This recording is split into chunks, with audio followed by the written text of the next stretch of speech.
Bom dia para você ligada na Band em todo o Brasil. Você conhece alguma ilusionista? Olha, hoje aqui no palco do Superpoderosas teremos truques e mágicas com a Cláudia Guedes, que é ilusionista. A gente também recebe hoje a Pamela Magalhães, nossa queridíssima psicóloga, hoje para conversar sobre tipos de personalidade. Você sabe qual é o seu tipo de personalidade? Não? Então fica com a gente porque hoje você vai descobrir. Será que você é reservado, egocêntrico, um modelo de personalidade?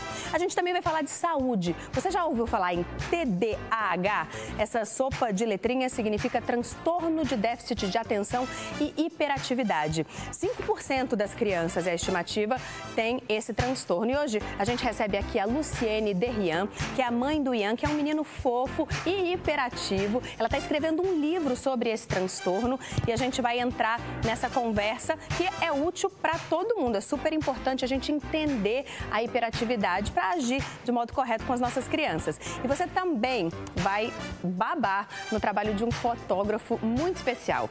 O Eduardo Leporo decidiu retratar a vida de moradores de ruas com os seus cães. Essas fotos falam por elas mesmas, né? Daqui a pouco o Edu tá aqui com a gente vai se emocionar junto. Bom dia, pessoal. Natália Souza, bom dia. Bom dia. Hoje a conversa aqui vai ser mágica, literalmente, né, Cláudia? Literalmente. Hoje, com certeza. Hoje a gente pode dizer que a conversa vai ser mágica. Vamos falar de tipo de personalidade, Pamela? Vamos ver se o pessoal aí se identifica com o que a gente vai contar aqui. Pois é, a gente vai fazer um teste. Então prepare papel e caneta, por favor, porque a gente vai fazer um teste para você entender qual é o seu perfil. Agora, antes, vamos entrar num assunto que é muito sério e pode estar mais perto do que você imagina. A gente vai falar hoje de transtorno de déficit de atenção e hiperatividade. No Brasil, mais de 3 milhões de crianças e adolescentes sofrem com esse problema. A gente foi até a casa da Luciene, ela é mãe do Ian, que tem esse transtorno, e a gente vai então entender um pouquinho mais sobre essa doença, também sobre o tratamento, conhecendo essa família. Vamos ver.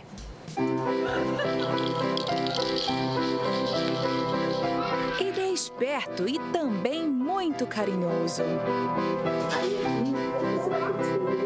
Esse é o Ian. Olha só quando ele era pequenino, que fofura! O meu filho tem me ensinado muita coisa mesmo. Até o não julgar, sabe? Aproximadamente 3 milhões de crianças no Brasil têm transtorno de déficit de atenção e hiperatividade, o TDAH. O Ian é uma delas. Infelizmente, nem sempre o diagnóstico é rápido. Primeiro você detecta que tem alguma coisa errada e, na verdade, você precisa ser muito autêntico, sincero consigo mesmo. Porque, assim, não é porque é o seu filho que é a pessoa que você mais ama no mundo que ele vai ser perfeito. Ninguém é perfeito. Porque encarar o problema de frente é a primeira forma de combatê-lo. Eu chorei 3 meses. E 3 meses eu não conseguia dormir. Os sintomas são vários: ansiedade, esquecimento, baixa autoestima, problemas de concentração, crises de agressividade, impulsividade e até mudanças repentinas de humor. Aos 3 anos, a família o levou no neurologista, mas apenas aos 5 teve o diagnóstico confirmado. A gente deixou de ser convidado para ir na casa de amigos, porque ele não é que ele destrói a casa dos outros, não, mas ele é inquieto. Então as pessoas não querem uma criança que fica o tempo todo se mexendo e, enfim. Então a gente começou a ser persona não grata em casas que a gente era muito bem-vindo. Com muito amor, a Luciene transformou a rotina do Ian. Seguiu a orientação médica. Além dos medicamentos controlados, colocou o filho em várias atividades para gastar energia e adquirir uma melhor qualidade de vida. A gente está acompanhando um dia muito especial do Ian, que tem 8 anos. Agora tem uma atividade que para ele é a preferida. Sabe qual é? Peraí que eu já vou te mostrar.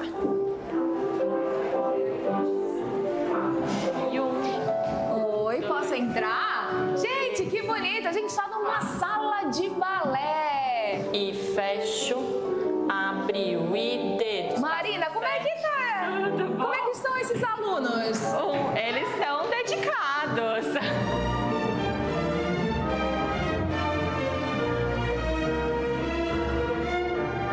O balé, como tratamento, vamos dizer assim, né, auxiliando o tratamento dele, vai contribuir principalmente a ele entender que ele precisa se focar, ele trabalhar a cabeça para ele aprender a se disciplinar, se focar e ter concentração.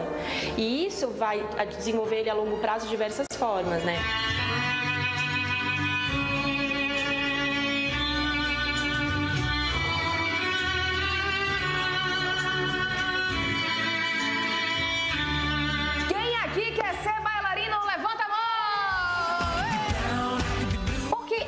Fazer arte marcial e o balé. Por que você escolheu fazer balé, Ian? Porque eu gosto e porque eu gosto de fazer amigos. E quando você chega aqui, você se sente como? Feliz. Muito? Muito feliz? E você? Explodindo. Explodindo de felicidade. É? Eu vejo que aprendi o quanto te ensino. Eu defendo ele com unhas e dentes. Eu olho pra ele e falo assim, escuta bem uma coisa. Quer dizer, você vai conseguir tudo que você quer na vida. A única coisa que eu peço pra você é seja bom. Seja bom com você e com os outros. Não quero mais. Quando a gente vê o Ian com o irmãozinho, não dá para imaginar que existe uma pequena diferença entre eles. Mas basta um pouquinho de amor para eliminar as barreiras e superar todas as dificuldades. Não importa se você vai aprender a ler 2 anos depois dos outros. O importante é que você vai aprender. É uma missão emocionante, né? Você usou a palavra, é uma missão. As pessoas dessa família estão aqui pelo Ian. Ai, como resistir, né? Como resistir? Primeiro que você colocou ali uma coisa que eu acho que é muito legal da gente falar. Você aprende muito com ele, né? O tempo todo. Fala um pouquinho dessa jornada de ser mãe de uma criança que tem esse déficit de atenção e o que isso mudou na família de vocês, na vida de vocês, na sua vida especialmente. Estava até aqui conversando com a Nath. Meu primeiro dia, bom dia para todo mundo. Bom dia. A gente idealiza um filho. Não existe mãe, não existe o ser humano que não idealize seu filho. Quem falar que não idealizou, tá mentindo, né, psicóloga? Não é psicóloga. É verdade. E aí, de repente, ele nasce e você tem que defrontar com as qualidades todas que ele tem e com os defeitos também. E quando ele vem com alguma coisa a mais, uma coisa especial, que o déficit de atenção e hiperatividade é um transtorno da mente, porque a mente funciona de uma maneira diferente da mente das outras pessoas e das outras crianças, aí você se vê naquela situação. E você descobre o que é o amor incondicional de verdade quando você consegue amar essa pessoa mais do que qualquer outra na sua vida, independente de todos os defeitos que você vê nela. Então, o Ian veio me ensinar primeiro isso. E aí eu consigo transferir isso para as outras pessoas. Eu consigo ser sua amiga, ver que você tem defeitos e te amar mesmo assim. Porque eu vejo o Ian como um ser humano, entendeu? Então, ele veio me ensinar muito. Eu sou hiperativa, ansiosa. E aí o Ian falou assim, mas espera aí, não adianta ser ansioso, não adianta viver o amanhã, porque o amanhã nem existe. Então vamos focar agora, o que eu posso fazer agora por mim, por ele, pela família, para que as coisas funcionem melhor. Então, através disso e com uma boa ajuda psicológica, o psicólogo dele é uma pessoa excepcional, que me ensinou muito. A mudança do meu comportamento, do comportamento do pai, veio gerando a mudança de comportamento dele em diversas outras coisas. E é muito legal o que você falou, né? Eu sou hiperativa, você disse. Eu também tenho grandes dúvidas de se eu não... Acho que eu não fui diagnosticada porque na época não se diagnosticava, né? E aí, Pamela, talvez você possa nos ajudar. Tem uma série de doenças que a gente não diagnosticava antes, né? E talvez por isso tenha um certo preconceito em relação... Primeiro que no universo infantil é sempre muito difícil o diagnóstico, porque quando você vê uma criança que tem um múltiplo foco e ela é mais agitada, muitas vezes a gente pensa que é o jeitão dela, né? É menino, é assim mesmo e tal. Quando aparece ali, importante para quem assistiu, quem viu a listinha das características... Vamos colocar aqui de novo a listinha dos sintomas, né? Muito pra legal. gente falar... Do que pode Muito ser, legal. não é que necessariamente mas do que pode ser sintoma. São os principais do transtorno. Eu vou só dar uma faladinha para quem está assistindo. Gente, ansioso todos somos, tá? Então, ai meu Deus, eu tenho TDAH, calma. Outra coisa, você não é TDAH, tá? Você pode ter um transtorno. Você é a Maria, Mariana, Joana, João, José. Ai, que bom você falar isso, Pamela. Então, não te define, né? Não vamos vestir, né, uma patologia como, eu sou borderline, eu sou TDAH. TDAH, nada disso. Então, ali a gente fala quando essa ansiedade é maior, fazendo com que a pessoa tenha uma dificuldade muito grande de viver o agora, tá sempre lá na frente. Esquecimento, justamente pela agitação, por pensar em muitas coisas ao mesmo tempo, tem a dificuldade de lembrar daquilo que iria fazer, daquilo que aprendeu. Baixa autoestima é decorrente disso, pela agitação, pela dificuldade do vínculo e dessa consistência, e por ser apontado sempre, ah lá, o chato, o problemático, ele não para na cadeira, ele é bagunceiro, ele quebra tudo, a autoestima vai ficando mais baixa porque não se sente pertencendo. Já é uma consequência, né, do ambiente que se faz em volta. Consequência. Percebam, interessante, não é da patologia, mas sim do que causa no ambiente externo, né? Do que esse ambiente externo influencia, a pessoa se sente assim. Problemas de concentração é justamente pelo múltiplo foco. É muito rápido, diferente do que parece. Quando falar, não é inteligente, ao contrário. Pensa muito. Super inteligente. É muito rápido. Super inteligente. Fala um pouquinho de como você observou na sua casa. Em que momento você falou, talvez eu precise de ajuda aqui? Então, começou mesmo pela agitação. Ao mesmo tempo que todo mundo falava assim, na minha família somos só filhas mulheres, agora veio o menino, é agitadão mesmo. Aí eu falava assim, não, mas não vejo essa agitação como uma coisa normal. A agitação dele vai além, eu falava pra mim mesma. Mas era o quê? Ele subia nos móveis? Em tudo, ele se machuca. A partir de 2 anos e pouco, ele começou a se machucar bastante, porque justamente como o corpo, o cérebro manda comando de se mexer muito. O cérebro está a milhão, né? Exatamente. Então, o corpo não consegue acompanhar o ritmo do cérebro. Então, você acaba se machucando. Entendeu? Eu falei, não, peraí. Alguma coisa realmente está errada. E aí, com 3 anos, a gente foi na primeira consulta de neurologia. E aí ela falou, olha, tudo indica que, mas é cedo demais para um diagnóstico. Vamos acompanhando. E aí você vai seguindo esse acompanhamento por mais 2 anos para tentar ter um diagnóstico aos 5, entendeu? Muito legal você falar isso do seu sentimento de mãe, né? Eu sentia que aquilo não estava muito legal. A gente vai colocar nessa conversa o doutor Márcio Soeiro de Souza, que é psiquiatra. Ele é professor da pós-graduação da Faculdade de Medicina da Universidade de São Paulo. E ele vai justamente ajudar você que está em casa a entender exatamente quais são os sintomas e os sinais de que você deve buscar uma orientação de um psiquiatra, que é o profissional adequado para ajudar nessa conversa. Bom dia, doutor Márcio. Bom dia, Natália. Obrigado pela oportunidade. Em primeiro lugar, eu queria agradecer pela oportunidade de falar sobre um tema tão delicado assim, né? Principalmente porque ao longo dos últimos anos ocorreu realmente um boom, né, nos diagnósticos, né? Na minha opinião, até de uma forma um pouco excessiva, né? E o que leva, evidentemente, ao fato de que nós precisamos olhar com muito cuidado, né, essa questão para fazer um diagnóstico bastante preciso. O que leva à tua questão, à tua pergunta, né?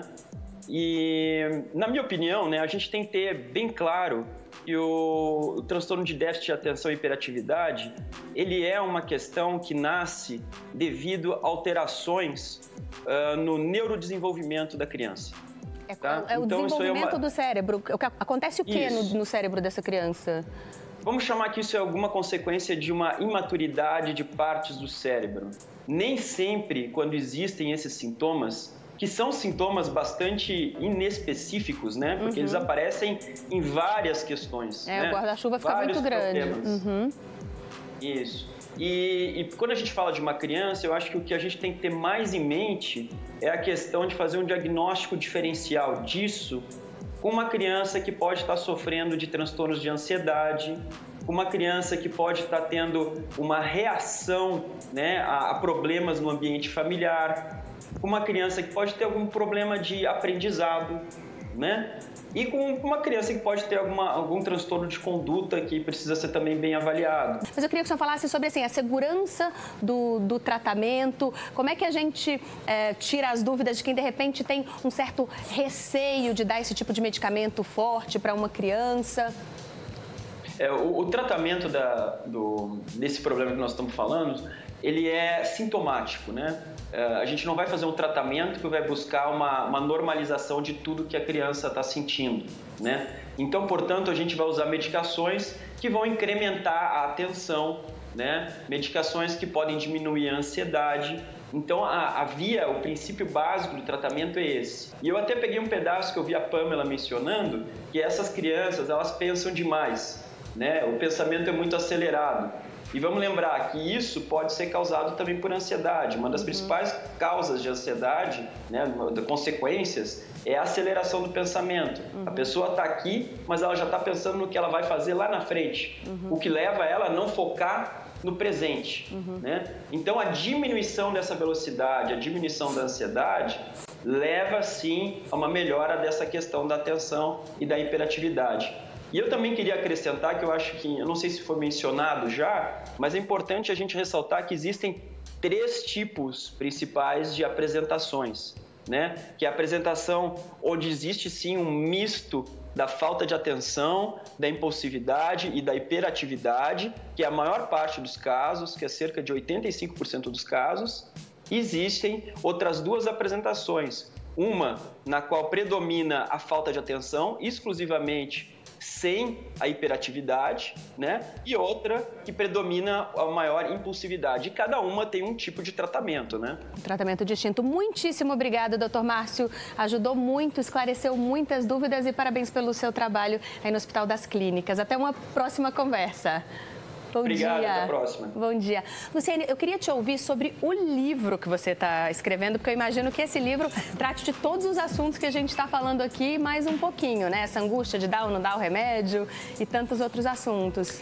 Então, a ideia veio, eu faço parte de alguns grupos de WhatsApp e no Facebook também, e de ouvir histórias de mães, histórias diferentes da minha, complementares, que se parecem, mas diferentes. Então, o livro se chama, estou escrevendo ainda, Mães TDAH. Na verdade, é a abordagem sob a ótica da mãe.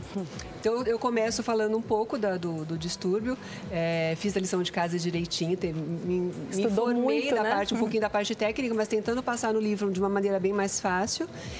Começo com a minha própria história e aí eu estou buscando uma mãe que optou por não medicar, como que ela gerencia isso.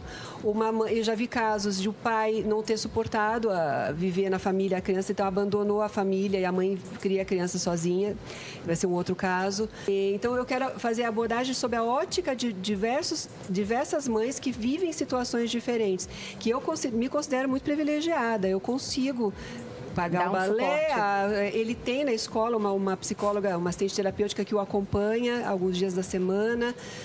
Então eu vejo que eu sou uma privilegiada em comparação a outras coisas. Não é a realidade de todo mundo. Não é a realidade da maioria. E, Pamela, vida normal, né? Vida adulta, sem dúvida. Normal. Eu só acho que é muito legal. Primeiro livro, parabéns. Acho que você vai ajudar muita gente. Que bom, né? Assim, a gente poder falar do ponto de vista materno. Muito legal.